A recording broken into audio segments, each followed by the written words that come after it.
Uh, Okay, hi everybody, and welcome again to one of those programs where we're dealing with identify as being. I'm not quite sure which program it is because it's a somewhat Neptunian subject, so I rely upon my guides.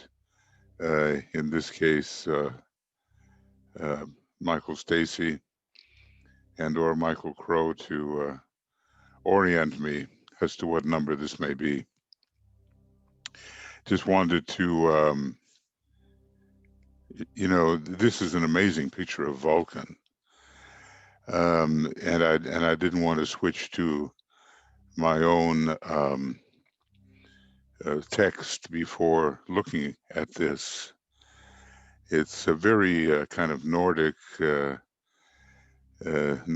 mythological approach to Vulcan, and there is a Vulcan character in the mythology of a number of the countries. There certainly is in Finland, and I suppose it is so in the German myths. This has that kind of quality to it. It's in a way the very opposite of what we are doing because this forges into form um, all kinds of ideas or thoughts which otherwise would remain on the subtle plane. So Vulcan produces a very bounded idea, a, a bounded example of within the Mahamaya. And we're looking a little bit more at the Neptunian approach, which is it's very different and it correlates with boundlessness. And it appears in the very first fundamental of the secret doctrine that there is a boundless, immutable principle. So this one looks like it's straight out of a out of a Wagnerian opera, but in fact, our subject has quite a different approach, at least, and we may be able to indulge in it for a few minutes every day. You can't live that way in the Mahamaya, not generally, not with the full realization of what's happening, but it's good to keep in mind and to keep in one's perceptions. Um, yeah. Okay. I trust you've been able to hear me. I hope that's the case. I'm going to obviously begin here again with great invocation number 2. No matter what we do, we either begin or end with great invocation number 2 these days, as the blatant, illegal underhandedness continues in ever more obvious ways to attempt to steal the election in America from the will of the people. So we're just teetering on the edge of dictatorship and fascism. And there's been, as some of you are probably aware, in Michigan, um, 2 people who wanted to disenfranchise all of Detroit with its something 80% people of color. Their votes just wouldn't count, and the votes in the white suburbs would count. There was such a hue and a cry that the 2 people who were dividing the electoral board relented, and Michigan was certified for the blues. And then Donald Trump called the two recalcitrant electoral board supervisors, and suddenly they wanted to recant their earlier recantation. In other words, they said they were pressured into making that decision, and now again they wanted to go back to the decision in which they would disenfranchise all the millions of people in the Detroit area.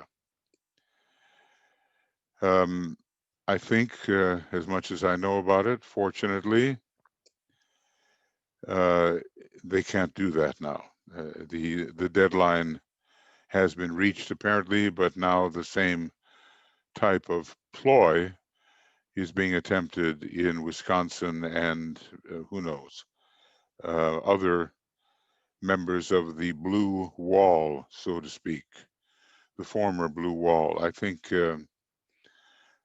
lawsuits are being denied. They are being almost comically represented by a lawyer who seems to have lost his mind and his appropriateness. In other words, there's a reason for us to continue with our work to sustain legality and proper protocols in this post-election period where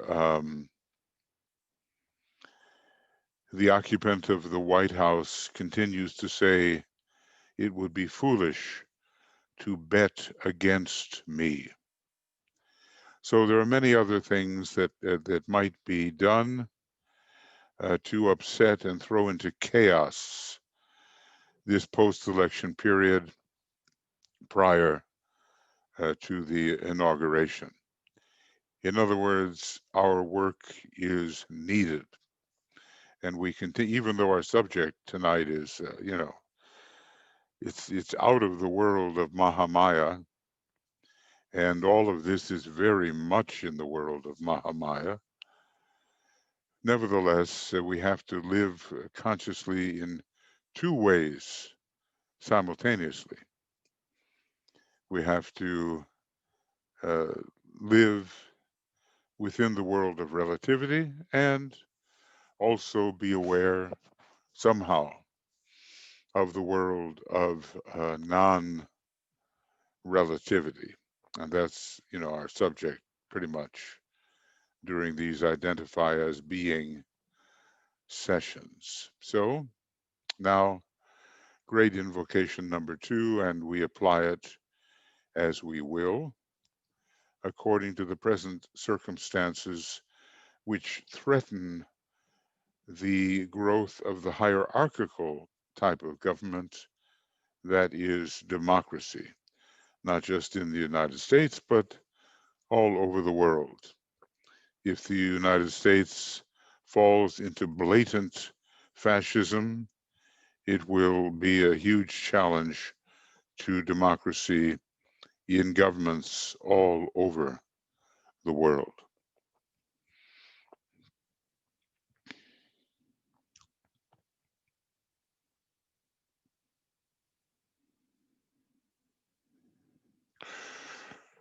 Let the lords of liberation issue forth.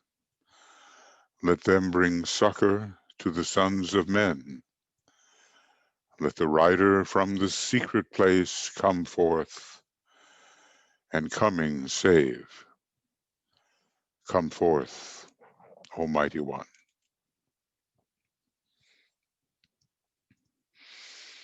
Let the souls of men awaken to the light, and may they stand with massed intent.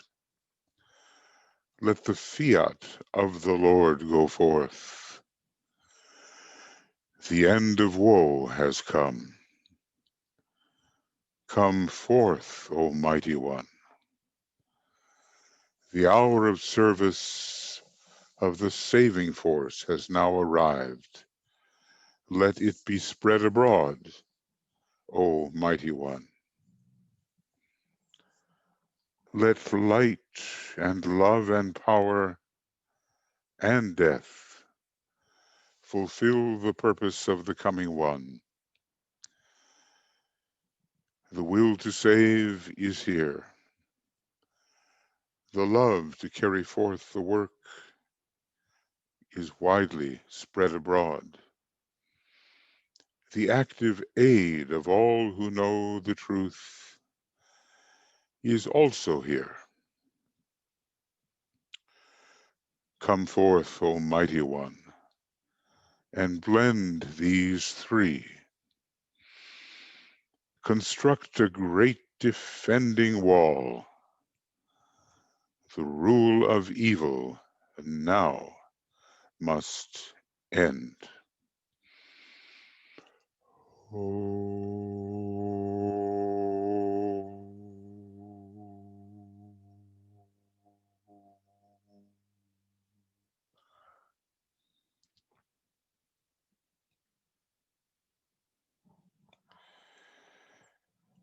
Well, all of this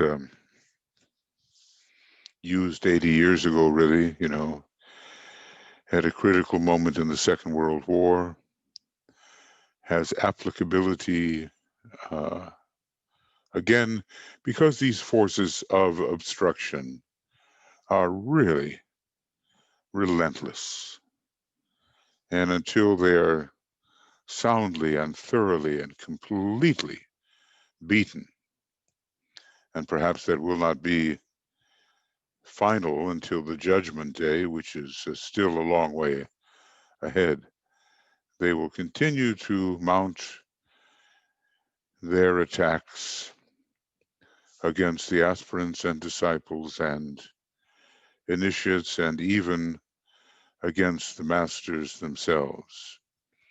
I may have quoted once from Master Moria where he says, you trouble yourself about a few minor demons when the daggers of Satan are aimed at our backs. And he was speaking about the war which goes on in Shambhala and the attacks, the kind of attacks which only Shambhala can handle. It'll be a long time before we have to face that kind of onslaught, but we do not underestimate the second attack when so much damage is done. I just want to, I'm glad you're here, just want to welcome you.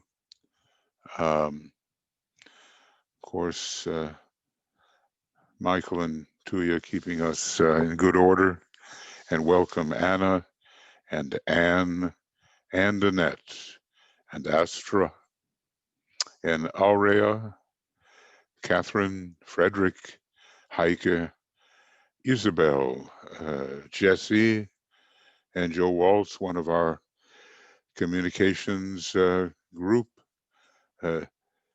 Joan, Leslie, Lori, and let me just see, it's not as easy to do this. Margot, Martine, and Miro, Nathalie, Nesa, and Risto, and Tia. Yeah, welcome to you and thank you for being here. And other people, of course, they may join up as we go along or leave, join, leave. But I only have opportunity to do this once. In the chat box should be the link for our USA Vigil, which we've been conducting every night. I think Tuya will be doing that tonight thank goodness. I got myself into a lot of trouble yesterday trying to do it. Um, but you'll have a more normal USA vigil today, I think. Um, and you know the reason for it. We stay alert and we put our energy esoterically into the emergence of the good, the beautiful, and the true. In short, the will to good. In short, the divine plan. Now, let's see here. All right. Um,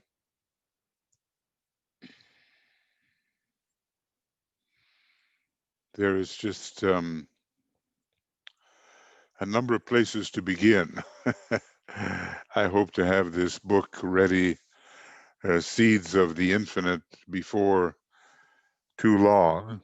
It's a bit of a out of control process, keeps on growing, you know. But what I've been tending to do, and you know, you're familiar with it now, is offer a kind of reflective lecture, meaning that it's not quite a lecture and it's not simply a straight meditation. It's a slow moving lecture which has meditative aspects to it. And I have found that that may be the best way to proceed. There's a lot of things written in here that I can't get into, but maybe some thoughts, some ideas impress us and will be of value as we try to find at least a few minutes each day to think of these deep matters. I'll be right there.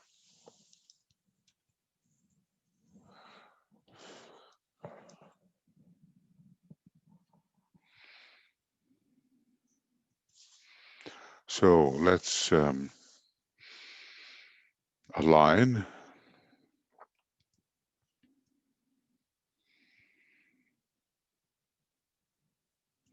And we at least imagine that the Antakarana is somewhat built in our case, and a kind of group Antakarana also.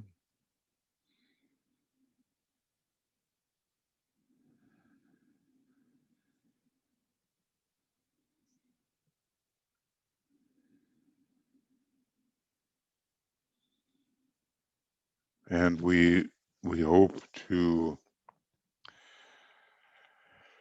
achieve at least something of the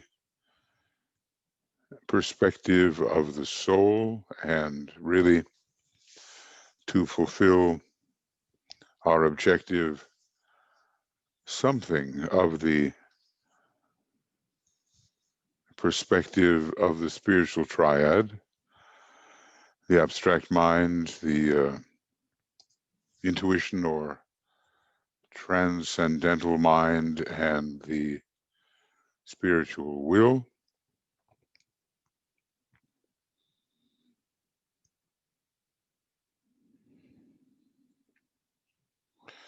And maybe now and then some flash from that high point,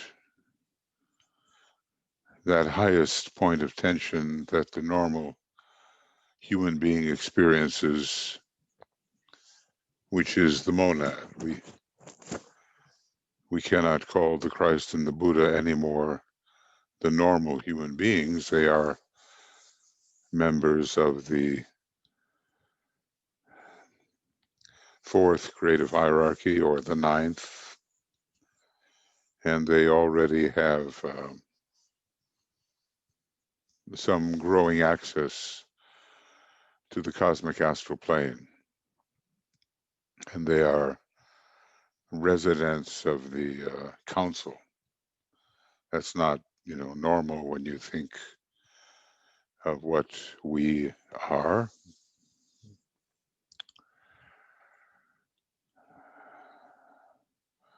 So basically, our purpose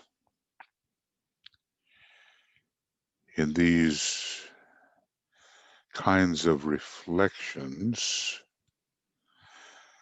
is to stretch and etherealize our self-concept.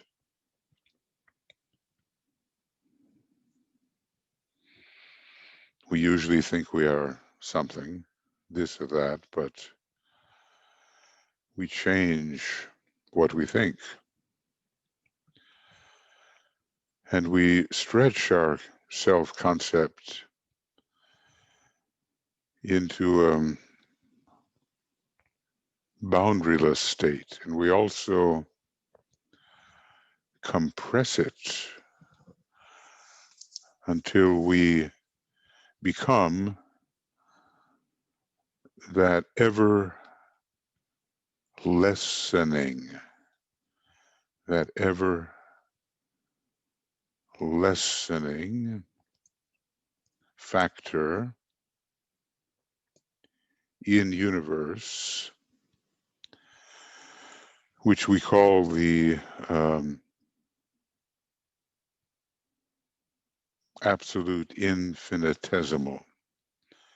If we thought we had some kind of form, some kind of boundedness, we discover that we are becoming less and less, but never become nothing. We will become what we are, the no thing, but not nothing. And that's a distinction to ponder. So the real you, the real me, we just are not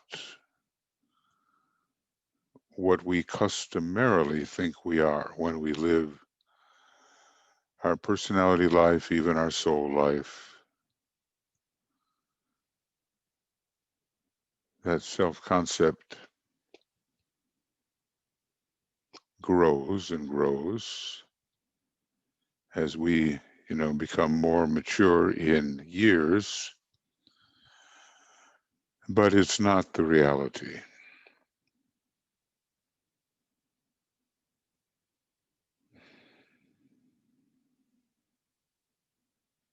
So all true seekers after the self, as Yogananda would call it, the self-realization pursued by his fellowship, all real estimations of the self are not the customary ones.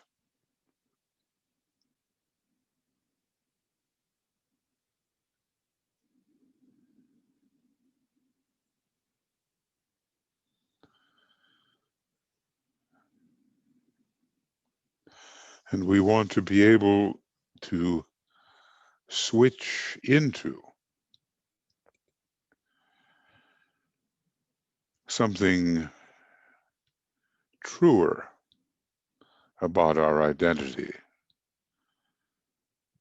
and not kind of what you see is what you get. The lower ego, even the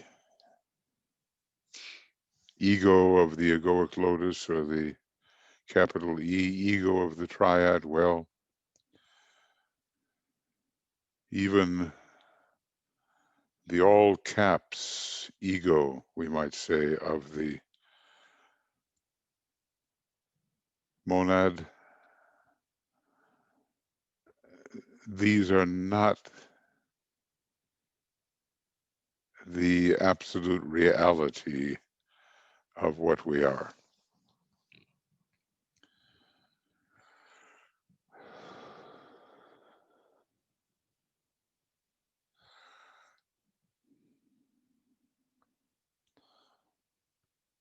So it requires something, some deeper search. And really, what we're doing here is we're having a change of identity, not just words, but a perceived, or maybe more accurately, an infusive change of identity.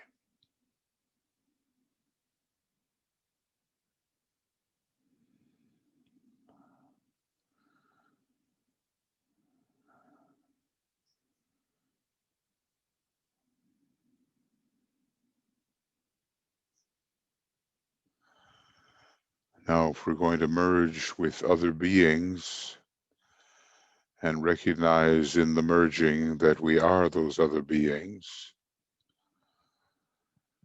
we need to experience along these lines. I can, let's see.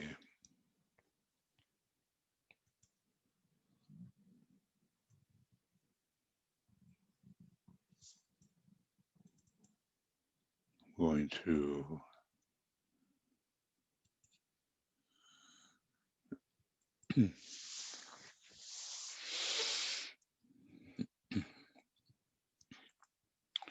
when you look at this diagram, there appears to be a lot of diversity. And, you know, you end up saying to yourself, well, finally, if this descent continues long enough, that I've got to be one of those little circles. But there's not only diversity here, there is commonality.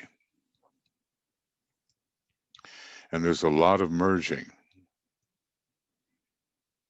And how is it that you can be a little circle, a little emanation, and merge with other such emanations so that you actually become them and they become you?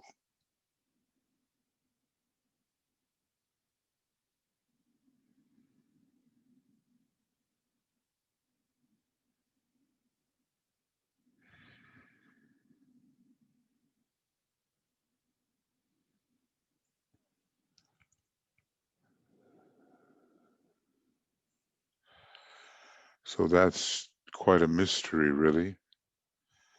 And on the evolutionary arc, or the path, I call it, of monadic retraction, monadic retraction, that's what happens.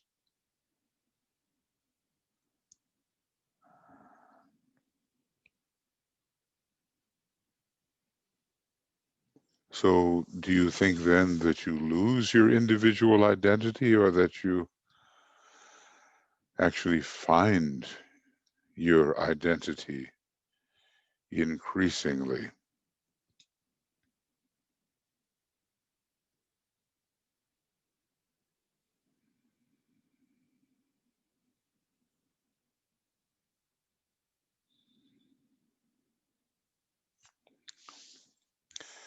And as stated, the heart is required, not the shifting eye, which sequentially moves from one thing to another.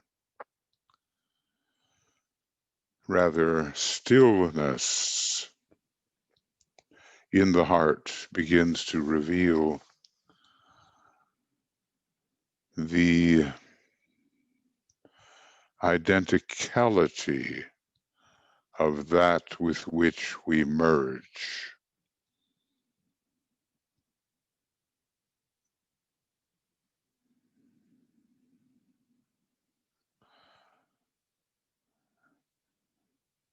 And all of this is really beyond good and evil.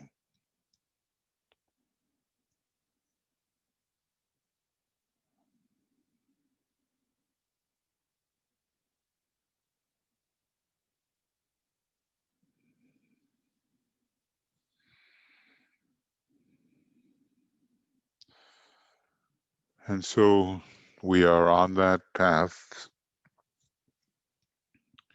wherein the many, or whereupon the many become the one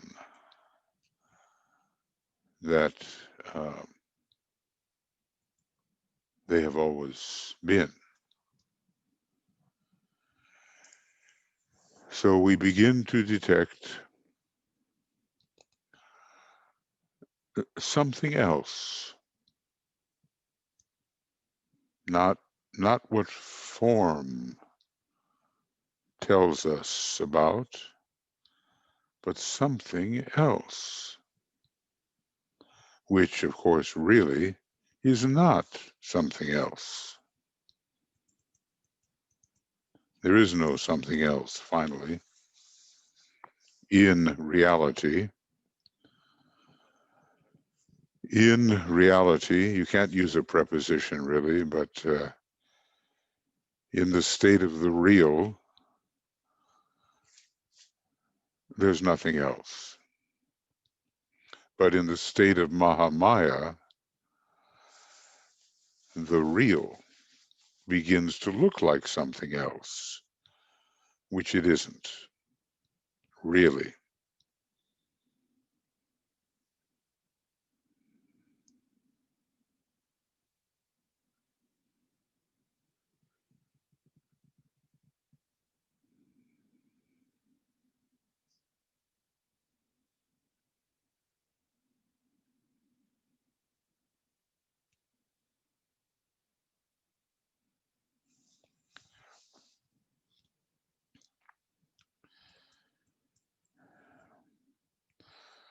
So it's a very subtle quest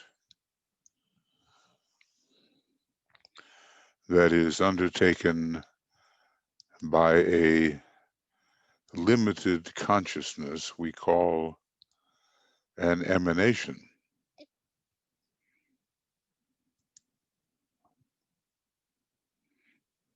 We would be amazed if we see how much in Buddhist art this emanation dynamic is featured.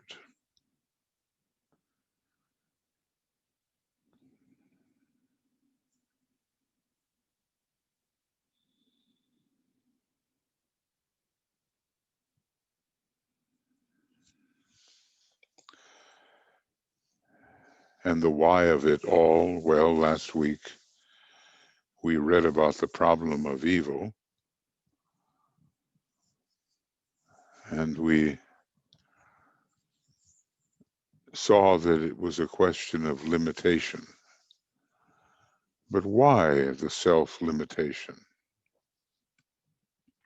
Ultimately, the whole thing becomes very mysterious because the transcendental deity, trans-universal deity, whose self-reflection is absolute infinitude in an articulated state, cannot be improved. There is no improvement in reality. And the absoluteness itself is utterly non-improvable. The arithmetic operations do not apply. You cannot add to it. You cannot subtract from it. You cannot multiply it. You cannot divide it in reality.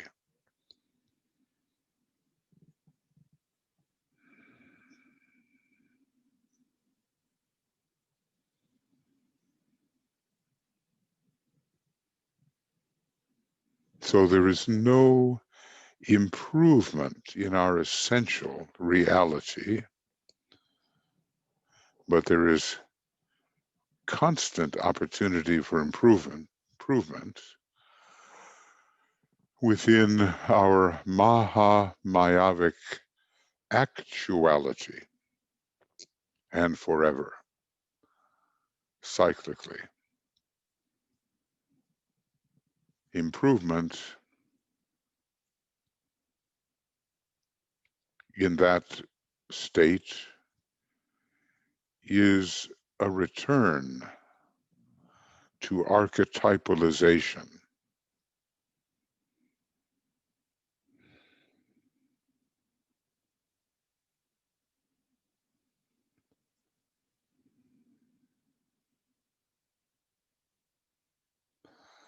So it's a paradox. We strive for improvement, for a greater share of cosmos, and yet the very essence of what is striving is non-improvable.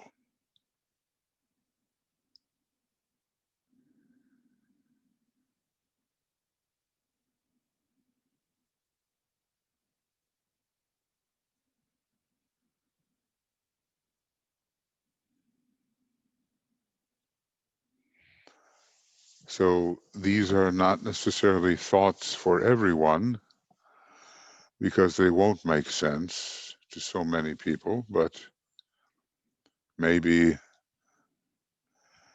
they begin to make sense to us.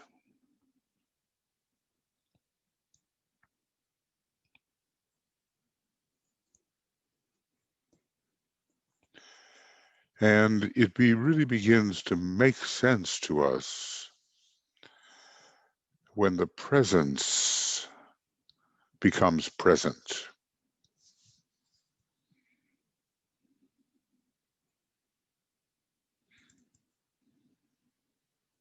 This last line holds it.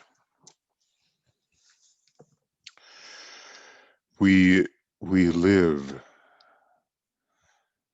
so often in an absence of the presence. I know it seems like one is playing with words, but not really. We live so often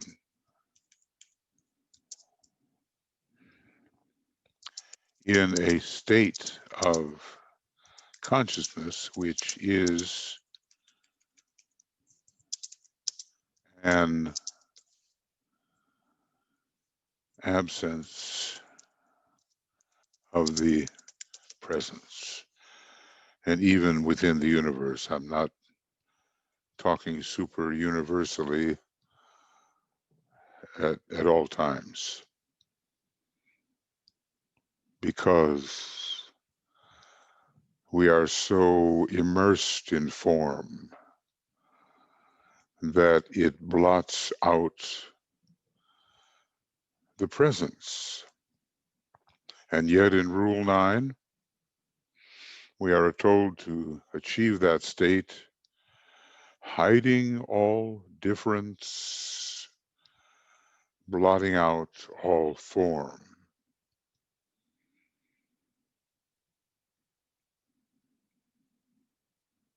Now, when form is blotted out, it's not that everything in front of your eyes or everything perceived suddenly disappears. It is still registered.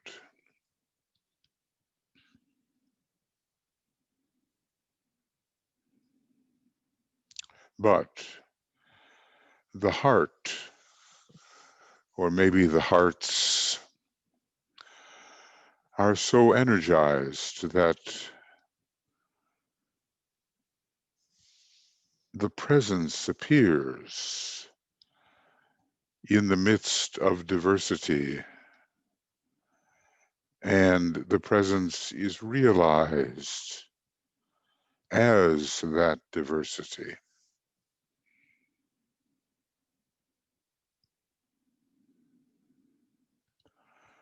So nothing has its, in this case,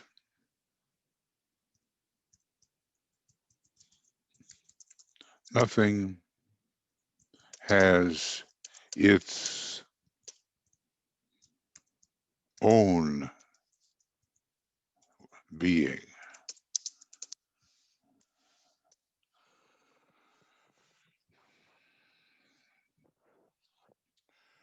There is no ultimate individuality, which is like saying there is no ultimate divisibility.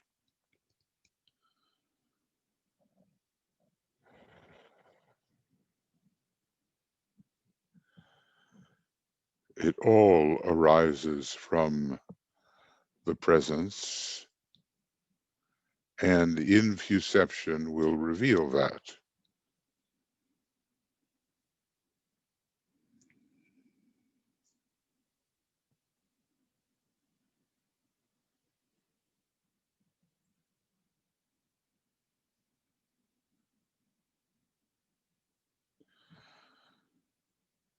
And that presence is you, is I, that presence. And then we can say that if all things arise from the presence, all things arise from me, or rather from my own self-perception. If I am not just a tiny emanation, but I am finally the unveiled universal logos.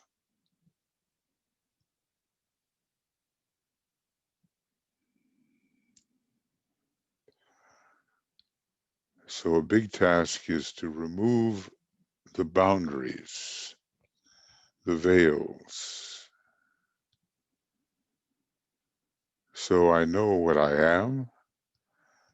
I know I am the presence, and I know that all perceptions are self-perceptions.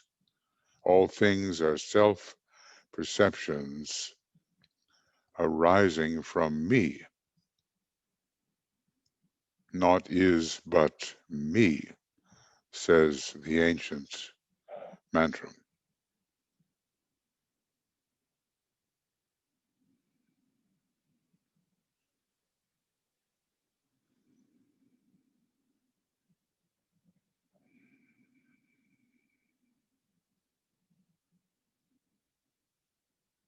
And if you think carefully,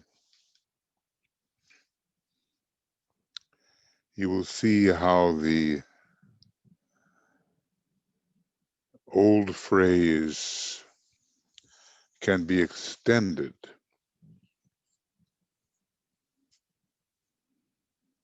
Be still and know that I am God.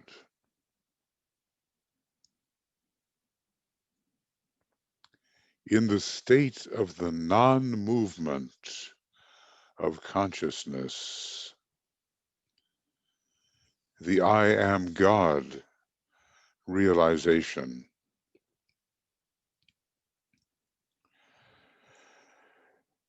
comes into focus.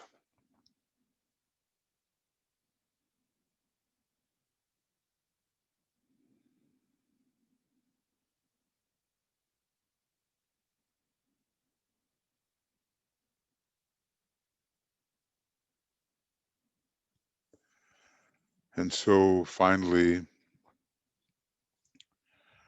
there's nothing and no one that you do not include in your being as your being, whether good, evil, beautiful, ugly, whatever, all arose from you. And there's no distinction between the different yous. All yous are one you.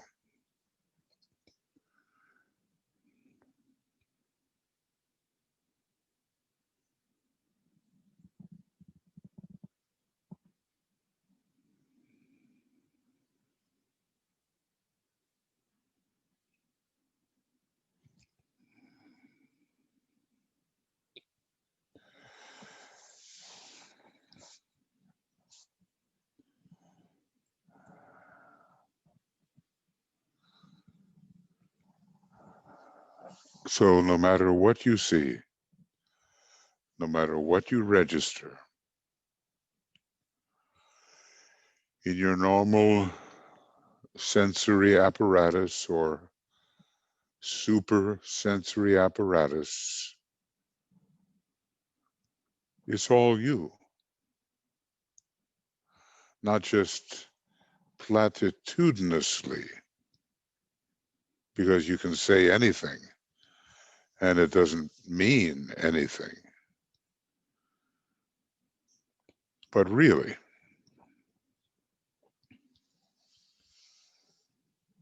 And I'll just close with the idea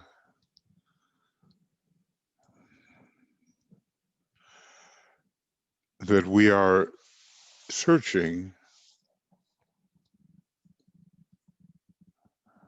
for non-formal perception. Um,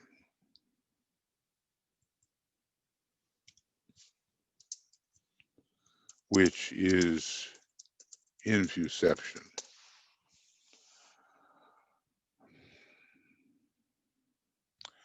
We don't want to get caught in form, thinking that the form is reality. It is actuality in relativity. That's what form is, but not reality.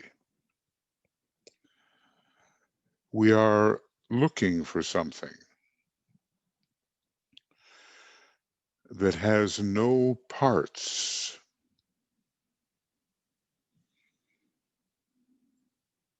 Everything other than this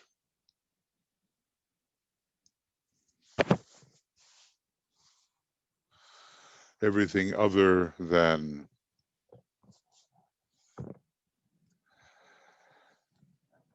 does have parts, apparently, and does have boundaries, apparently.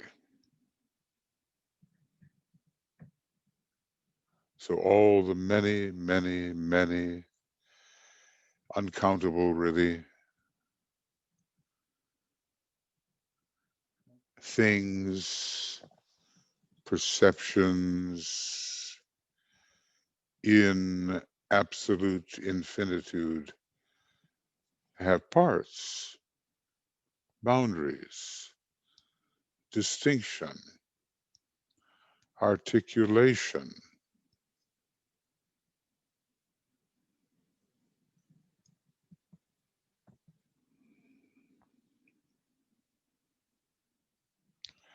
But not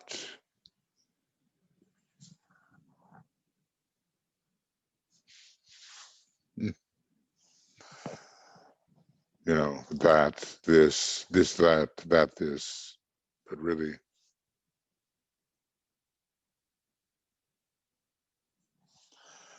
and finally, I would say we are we are skimming being off the perceptual impressions of form. We are skimming being off the perceptual impressions of form. It is so thin that it has no dimension, has no dimension.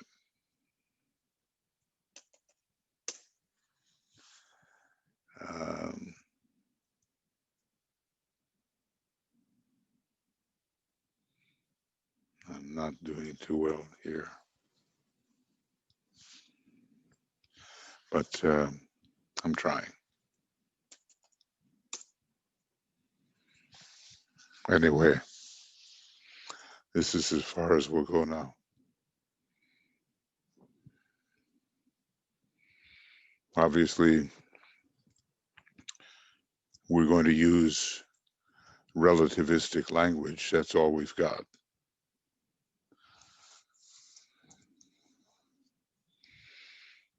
At the moment. But we'll use relativistic language in such a way that it points towards non-relativity, non-relativity. It points towards that which it cannot itself embrace. It can only indicate.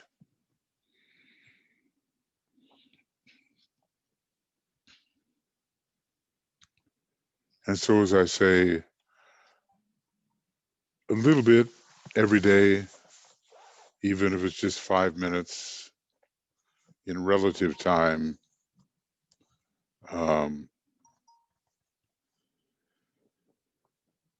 we just can give that kind of time and it will be a benefit to our overall experience of the world and of reality. That's what we can do. Even just a very short time, it's the seed of what the greater beings know and know better and know better and know better. It's the seed of ever heightening points of tension, which reveal isness, presence, and our real self, not just our mahamayavically imaginary self. So,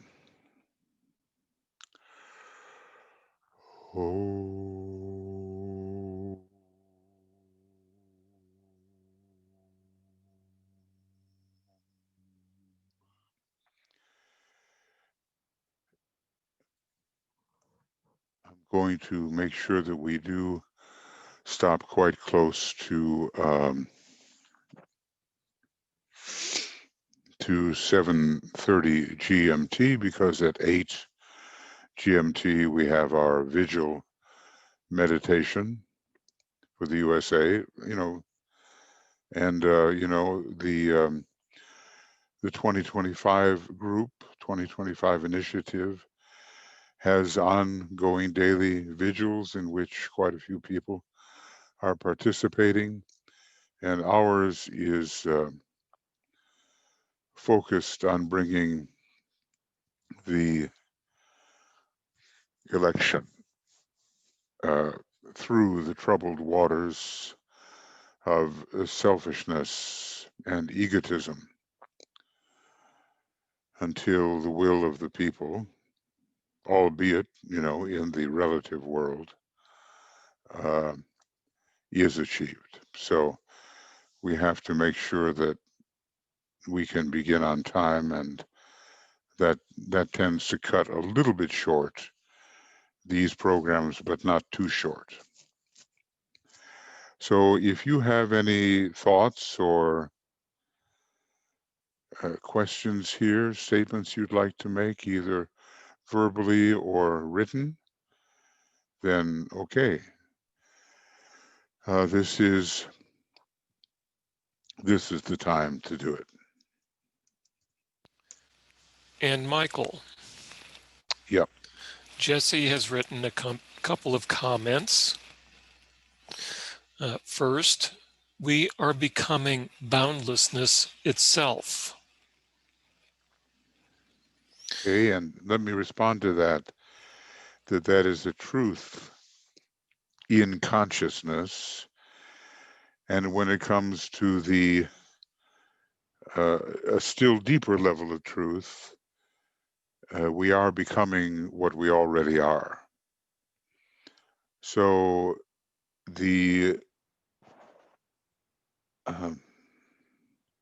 emanation perceives the becoming of boundlessness, but the reality, which is at the heart of the emanation, is forever boundlessness. So in a way, both are true. Okay, that's one. And that was followed with becoming equals coming to the understanding of, and then we know we are it. Yeah. Finally, we are it. Yeah, so basically you're saying the same thing that I'm saying. And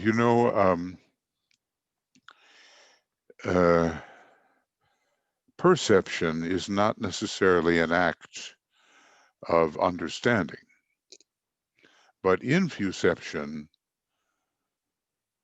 in which you substand everything because you pervade everything, that is much closer to understanding or through standing or pervasive standing, all pervading standing in spiritual being. So you can perceive many things, but you just don't know the meaning of them. It takes, early man saw through the eye or touched or heard many things, but they were not correlated. They were not understood. And eventually, through the use of the mind, more understanding came in the mental sense, and eventually identification with that which was registered came. And people like ourselves are moving into that stage. It sometimes is said to occur, around the second initiation and leading up to the third initiation. It sometimes it exists as a growing pervasion, a growing identification, a growing understanding or thorough standing within. So yes, we're on our way to re-realize, as we have forever, what we are. Thank you. And Anne has shared, tying this subject to the current election crisis, one might be able to say that it is the lack of recognition of the quality of being, or just even unity of being one, is the crux of the current frustration among the people of the US, the frustration of the blue side with the red. Yeah. Yeah. It's a, it's a deep thing to be so divided by contrary directions, one very encapsulated and rather materialistic, and even the spirituality associated with it is materialistic. There's that book, Cutting Through Spiritual Materialism. So many of the heavens that people have conceived in various religions are materialistic heavens. So there's a lot of materialism in this, in relation to Mars and that type of red, whether it's apparently on the Earth and on the dense plane or on the subtle levels. The other group is more inclusive and sacred, just the way Jupiter is a sacred planet, and in a way subsumes Mars. But for the moment, there is conflict there. And if the blue is allowed to grow, I sometimes visualize the whole of the United States covered in this beautiful, radiating this beautiful color of indigo, which is the great synthetic color, and all the other colors are subsumed within it, even that Martian red. But in Letters on Occult Meditation, he deals with this. But there it is, the great indigo that will bring unity first. It will bridge the cleavages that occur because of a very potentially destructive astrological condition of Mars in Gemini. I mean, this is why there's been so much violence in, in post offices and, in the media. It's a mental type of violence. Mars is causing warfare between the two sides, which should be communicating in unity and synthesis. So that has to be overcome. Obviously, if we had Jupiter in Gemini, it would be a much stronger second ray indication and would assist the soul to express. But as I say, to visualize the nation radiating the synthetic ray of indigo blue, I think can be very helpful. And eventually this friction, this frustration, this inability to speak to each other except in violent ways, it will inevitably be overcome, because the soul finally, the angel of the presence finally, will be stronger than the dweller on the threshold. Thank you, Anne. And while you were talking about the indigo, Jesse was putting in the chat box. And then finally the red and blue merge and we become the indigo. And she adds, but indigo contains more blue than red. Yes, the more we identify with the soul nature and find ourselves as spiritual citizens of a country that has a Retu soul, the more the dominating color will be indigo, and indeed the blue is the basic color with indigo. So, you know, sometimes we can use color techniques. We can use tonal techniques. Now, when using the color indigo, it's possible to sound the note A. First of all, in the sequence of the spectrum, we reach indigo at following a type of blue and preceding a type of violet, and it finds itself correlated with the note A, which is in one way the beginning of a scale, which fits with something DK said about G being a seventh ray note, not just a second ray note. It all depends where you begin the scale. But the note A, interestingly, is the note, although there is no absolutely established frequency, the note to which orchestras attune. It can be very, very rapid, like the Japanese orchestras, maybe something like 447 vibrations per second. Or it can be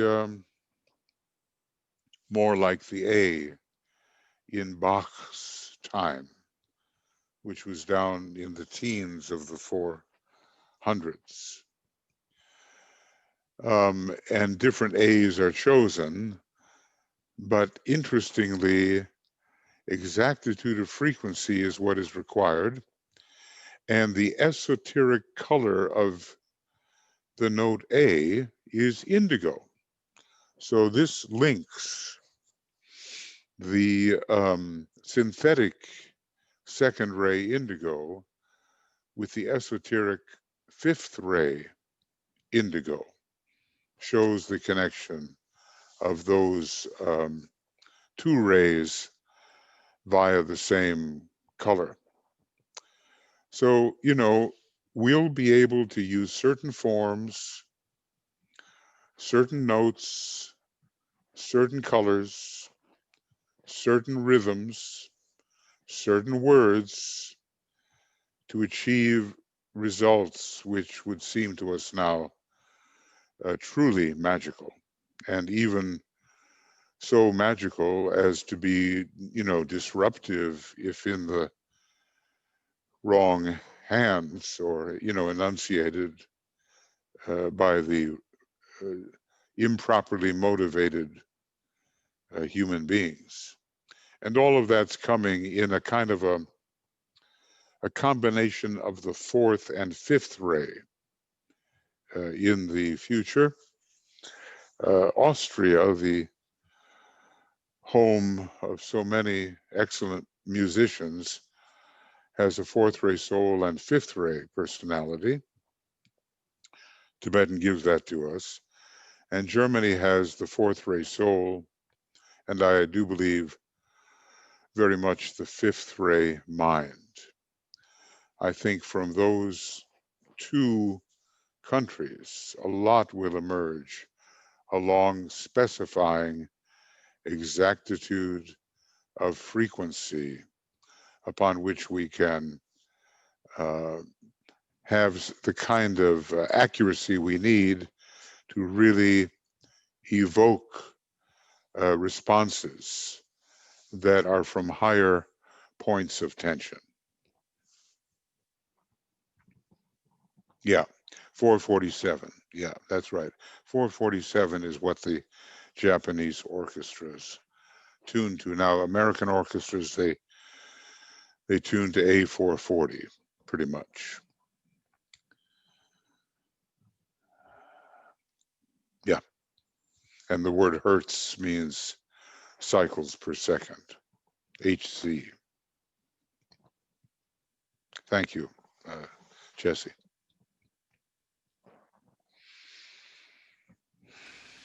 There are no other written comments at this point and no hands raised. I think that we have to live two lives in living one life. We have some paradoxes to resolve. We can do things in the world of relativity, in the Mahamayavic world of relationship, that make the realization of non-relationship more possible to us. So, you know, we have to be, as occultists in training,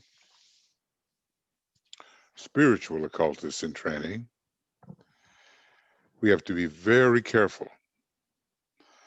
And maybe that's why the fourth ray is called fourth ray, even though the fifth ray gives us the mathematical type.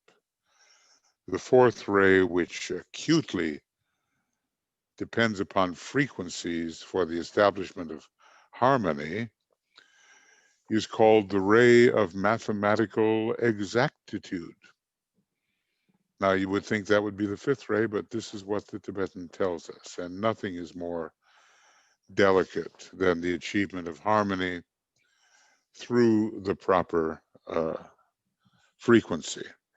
All of this is part of the kind of magical science of the coming age, whereby energies at much higher points of tension than we usually live can be invoked and thus evoked in response and made present to our consciousness.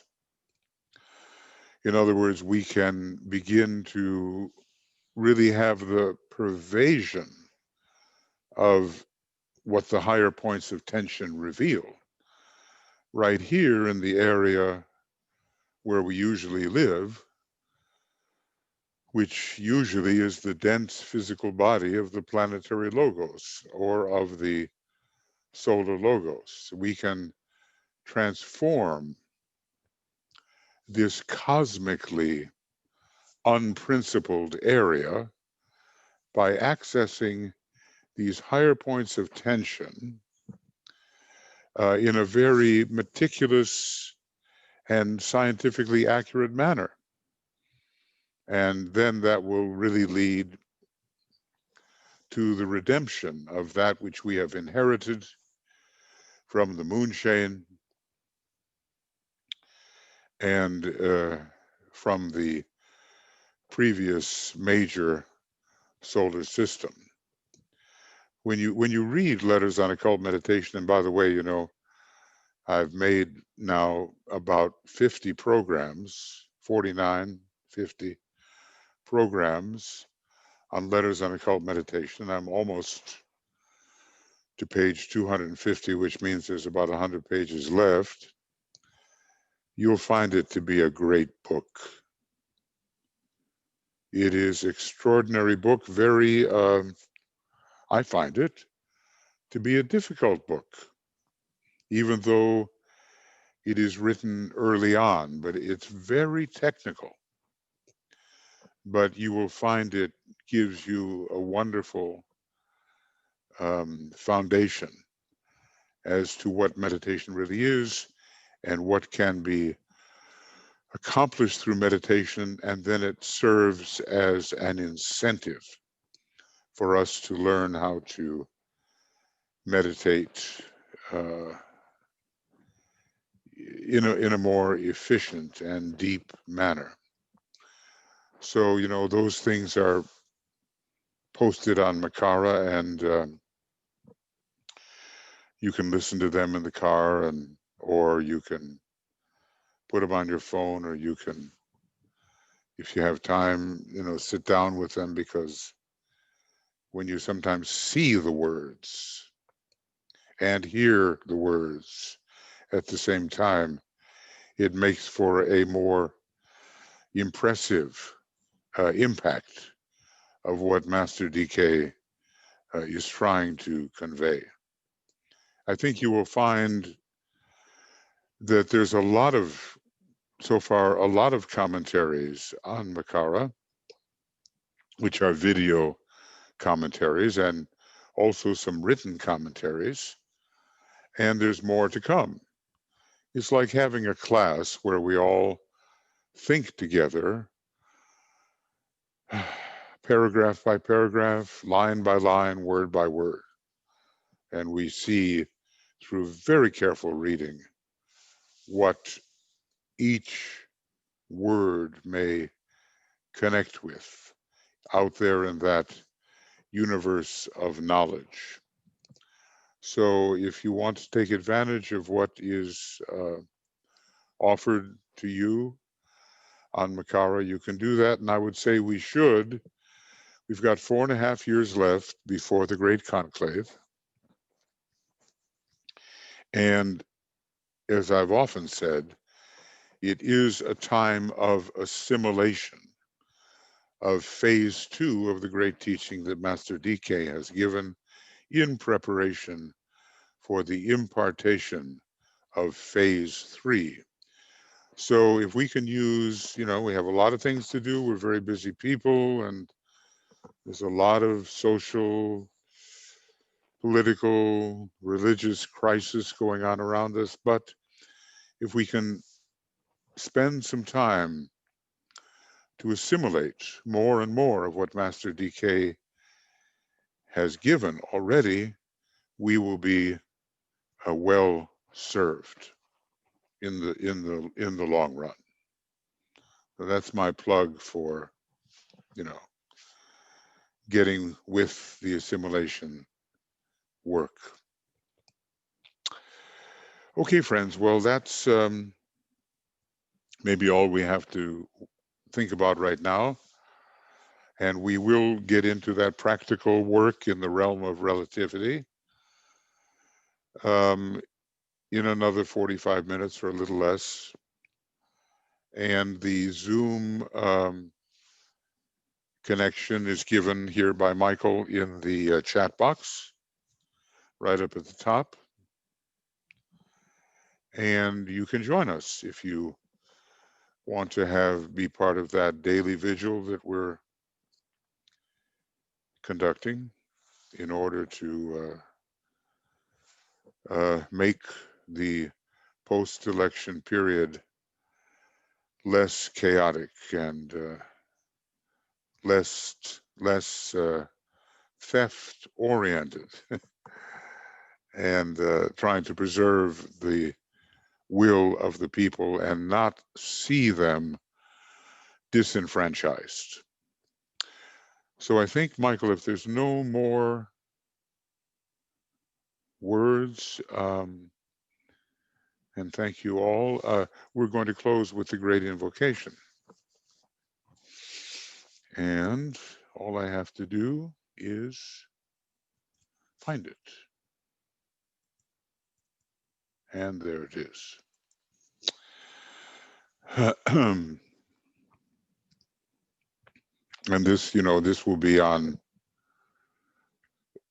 our colleague BL in the communications group has been putting up a lot of these programs, and then there are the broadcasts, and they have been also in process of being put up on Makara and also on the YouTube channels. So, everything is accessible, and you know, have the material you need to go ahead further.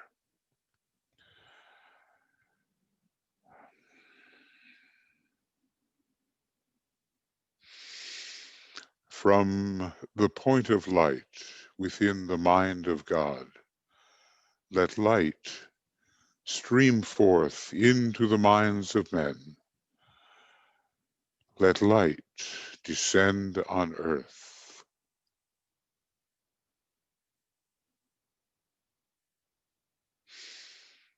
From the point of love within the heart of God, let love stream forth into the hearts of men. May Christ return to earth.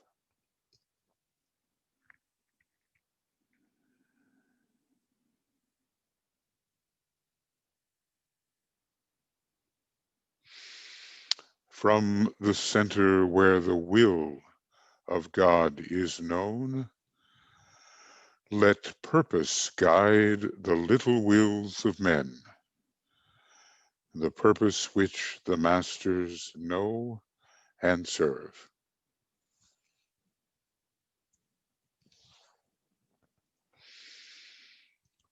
From the center which we call the race of men, let the plan of love and light work out, and may it seal the door where evil dwells.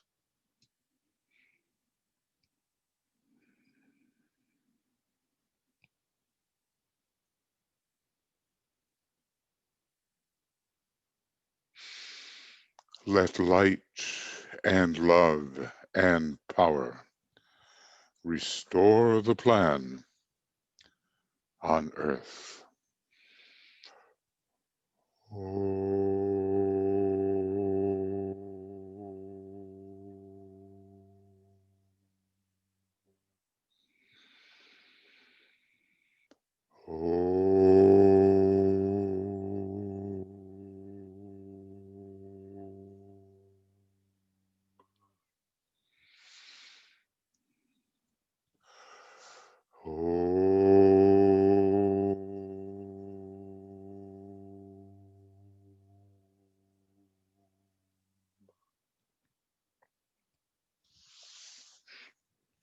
Thank you, everybody, and lots of love and many blessings from the entire communications group. I'll stop the recording and Michael will turn off the program, and we'll get this to you, make it made available as soon as may be possible.